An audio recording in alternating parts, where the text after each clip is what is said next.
నమస్కారం ప్రజలారా, మా యూట్యూబ్ ఛానల్. నా పేరు రాజు.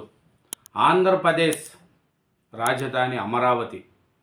ఏమి అమరావతి గురించి మనం మాట్లాడుకున్నామంటే, అమరావతి కోసం రైతులు ఇచ్చిన భూములు ఇప్పుడు ఆ రైతులు బాధలు పడుతున్నారు. వాళ్ళకు న్యాయం జరగట్లేదని రైతులు ఆవేదన చెందుతున్నారు. 2014లో ఆంధ్రప్రదేశ్ విభజన తర్వాత హైదరాబాదుకు హైదరాబాదు తెలంగాణ రాష్ట్రానికి రాజధానిగా మారింది. కానీ ఆంధ్రప్రదేశ్కు రాజధాని అంటూ లేదు. అట్లాంటి టైంలో చంద్రబాబు నాయుడు గారు అందరినీ ఒప్పించి, ప్రతిపక్ష నాయకుడు జగన్మోహన్ రెడ్డి గారితో అందరితో కూడా ఒప్పించి అమరావతిని రాజధానిగా ప్రకటించారు. ఈ అమరావతి ప్రకటించారు. తర్వాత నరేంద్ర మోడీ గారు వచ్చి అమరావతి పనులకు కూడా శంకుస్థాపన చేసి వెళ్ళారు.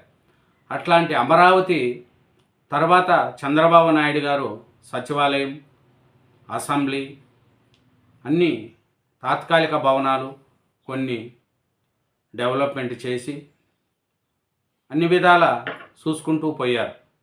అట్లాంటి టైంలో చంద్రబాబు నాయుడు గారు అమరావతి కోసం రైతులైతే ఒక పైసా లేకుండా భూములు ఇచ్చారండి.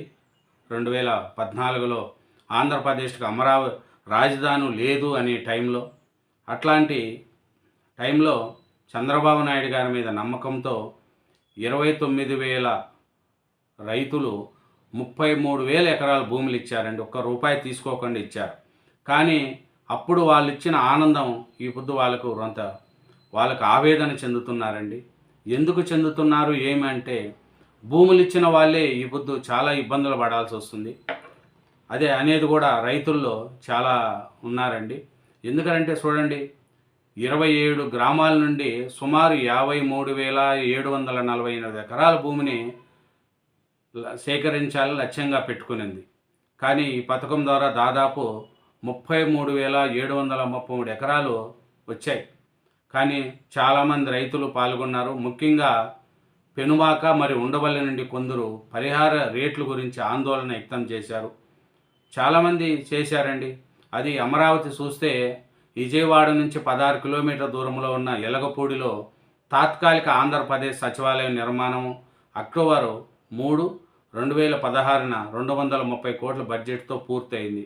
అక్టోబర్ 17, 2016 నాటికి ప్రణాళిక చేయబడిన 6 బ్లాకుల్లో 5 బ్లాకులు కార్యకలాపాలు ప్రారంభించాయి. 45 ఎకరాల విస్తీర్ణంలో ఉన్న సచివాలయం G+1 శైలితో రూపొందించబడింది. అట్లా చంద్రబాబు నాయుడు గారు ఉన్నప్పుడు అన్ని విధాలా చేశారండి. అది చూస్తే ఇంకా 2019లో మన జగన్మోహన్ రెడ్డి గారు వచ్చిన తర్వాత అమరావతి ఇంకా 2019 నుంచి 2024 వరకు రైతులు బాధలు, నిరసనలు, అమరావతి లేదు రాజధాని, 3 రాజధానులు అంటూ జగన్మోహన్ రెడ్డి గారు చేసిన ఈ పనికి అమరావతి ఆడబిడ్డలు, మహిళలు అందరూ వచ్చి రోడ్ల మీద ధర్నాలు చేస్తే వాళ్ళను పోలీసు వాళ్ళతో బూట్లకాలతో ఎలా తన్నిచ్చారు, వాళ్ళ మీద ఎలా కేసులు పెట్టారు, వాళ్ళు ధర్నా చేసుకోవడానికి కూడా అవకాశం లేకుండా పోయింది వైసీపీ గవర్నమెంట్లో. అట్లాంటి రైతులు మళ్ళీ వాళ్ళు ధర్నాలు చేసి అంతా చేసి మళ్ళీ ఇప్పుడు వైసీపీ పోయిన తర్వాత కూటమి ప్రభుత్వం వచ్చింది. కూటమి ప్రభుత్వం వచ్చిన తర్వాత ఇప్పుడు మళ్ళీ రైతులకు కొంచెం కష్టాలు స్టార్ట్ అయినాయి. ఎందుకు కష్టాలు స్టార్ట్ అయినాయని మనం చూసుకుంటే, రైతులు వేదన ఇంత అంత కాదండి. మనము వాళ్ళను చూస్తున్నాం. ఎంత వేదన అంటే, ప్లాట్లు అప్పుడు చంద్రబాబు నాయుడు గారికి అభిమానంతో రైతులు ఇచ్చారు. కానీ అప్పుడు ప్లాట్లు పెద్ద పెద్దవి 500, 250 గజాలు అట్లా 1000, 2000 గజాల ప్లాట్లు ఉండే. చెప్తే వీళ్ళు రైతులు ఆలోచించుకోకుండా 1000, 2000 గజాల ప్లాట్లను చాలామంది తీసేసుకున్నారు. కానీ ఇప్పుడు ఆ ప్లాట్లు అమ్ముకోవడానికి కూడా పర్మిషన్ లేదంట. వాళ్ళకు ఇప్పుడు 1000 గజాల ప్లాట్ ఉంటే 500 అమ్ముకొని 500 అట్లా పెట్టుకోవడానికి అట్లా నిబంధనలు ఒప్పుకోమంటున్నారు అధికారులు. చాలామంది రైతులు ఇబ్బంది పడుతున్నారు. ముఖ్యమంత్రి చంద్రబాబు నాయుడు గారికి ముఖ్య గమనిక, అధికారం మారిన అమరావతి మళ్ళీ పట్టాలపైకి ఎక్కిన రాజధాని ప్రాంతంలో రియల్ ఎస్టేట్ ఎందుకు ఊపెందుకోవడం లేదో గమనించండి. అభివృద్ధికి ఆటంకంగా మారిన నిబంధనల చట్టాన్ని సడలించండి. సింగపూర్ మాస్టర్ ప్లాన్కు స్థానిక అవసరాలకు అనుగుణంగా సవరించండి. అధికారులు ఆంక్షలు కొరడాను పక్కన పెట్టి మనసు పెట్టి ఆలోచించాలని ఆదేశించండి.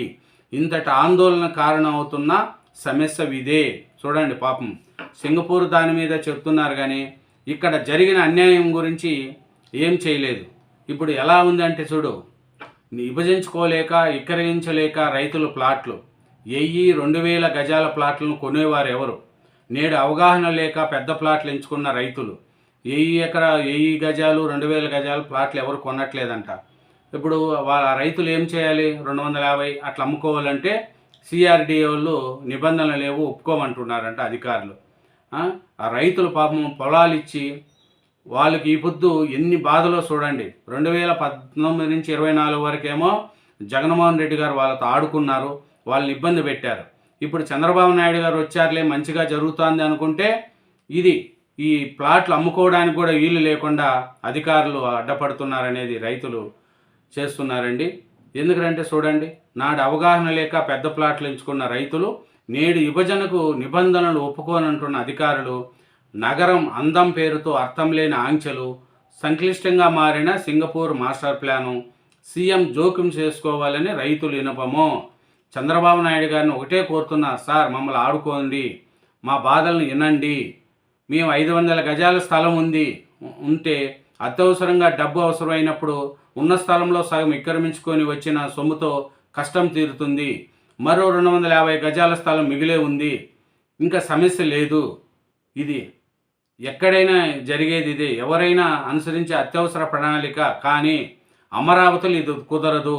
రాజధాని కోసం భూములు ఇచ్చిన రైతులకు ఇలాంటి అవకాశం లేదు. ఇచ్చిన భూమికి బదులుగా ప్రభుత్వం నుంచి తీసుకున్న రిటర్నబుల్ ప్లాట్లను ముక్కలుగా విడదీసేందుకు వీలు లేకుండా నిబంధనలను చట్టంలో బంధించారు. అమ్మితే మొత్తం ప్లాట్ విక్రయించాలి, లేదంటే లేదు. చివరికి వారసులకు పంపకాలు చేసేందుకు వీలు లేకుండా ఇరికించేశారు. చూడొచ్చు ఆ రైతులు పడే బాధలు చూడండి. 1000 గజాల ప్లాట్ ఉంటే 1000 గజాలు ఒకటే పర్ అమ్ముకోవాలంట, 2000 గజాలు ఉంటే 2000 గజాలు అమ్ముకోవాలంట. ఇది ఎక్కడ న్యాయం అండి? రూపాయి లేకుండా రాజధాని కోసం రైతులు ఇచ్చారు. చంద్రబాబు నాయుడు గారు దీన్ని అర్థం చేసుకోండి. రైతులను కన్నీళ్ళల్లో రానీకండి. ఎందుకంటే వాళ్ళు రూపాయి లేకుండా రాజధాని కోసం పొలాలు ఇచ్చారు. చాలామంది పడుతున్నారు. ఆ బాధలు మనం చూస్తే చేస్తున్నారు. రాజధాని అమరావతి కోసం రైతులు వేసిన త్యాగం గొప్ప త్యాగం. ప్రభుత్వం నుంచి ₹1 తీసుకోకుండా తమ భూములను ఇచ్చారండి ఆ రైతులు.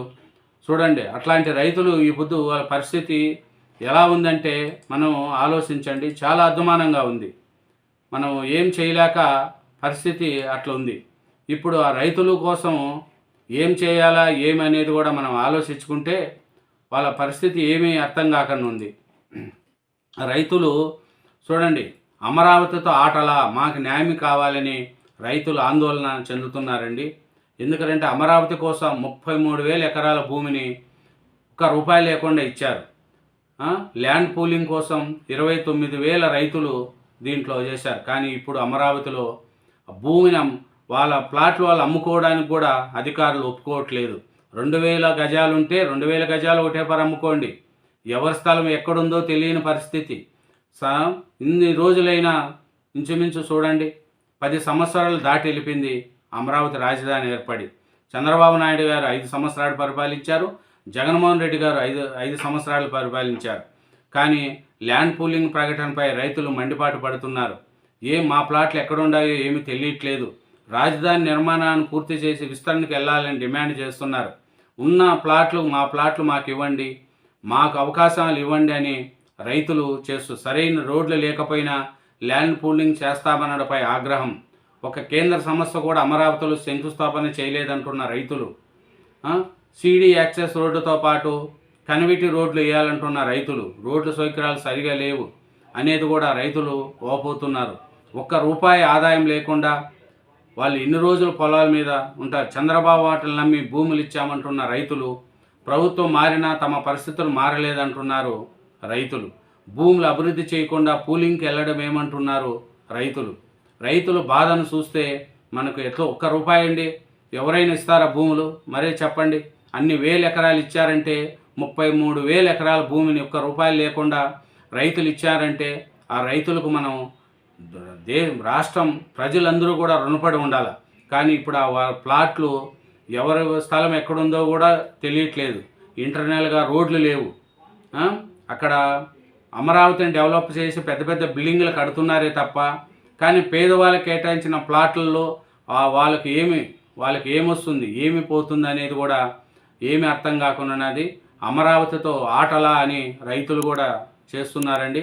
ఈ రైతులు పడే చాలా ఇబ్బందులు, ఈ అమరావతితో పడే బాధలు ఏంది అనేది కూడా ప్రభుత్వం మీద ఈ సరైన రోడ్లు లేక రైతుల ప్లాట్లు 2,000 ప్లాట్లు అంటే అమ్ముకునేదానికి వీలు లేకుండా చేస్తున్నారు. కాబట్టి ఆ రైతులను కూడా చూడాలనేది కూడా చేస్తున్నారు. ఇంటర్నల్ రోడ్లు వేయాలి, రైతుల ప్లాట్లను వాళ్ళ ప్లాట్లు వాళ్ళకు చూపించాలి. 1000 గజాలు ఉంటే వాళ్ళ ఇష్ట ప్రకారం వారసులకు చెరు 500 గజాలు అమ్ముకునే విధంగా, లేదు చెరు 500 గజాలు వాళ్ళ కొడుకు వారసులకు ఇచ్చే విధంగా చట్టం తేవాలనేది కూడా అందరూ రైతులు కోరుకుంటున్నారండి.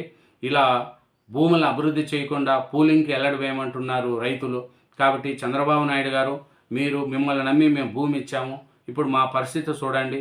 అమరావతితో చాలామంది ఆటల, మా పరిస్థితి ఏమనేది కూడా రైతులు మండిపడుతున్నారండి. కాబట్టి రైతులకు న్యాయం చేయాలనేది ఇప్పుడున్న ప్రభుత్వం యొక్క కర్తవ్యం అండి. Thank you very much. నా ఛానల్ సబ్స్క్రైబ్ చేయండి, నా వీడియోను లైక్ చేయండి. Thank you.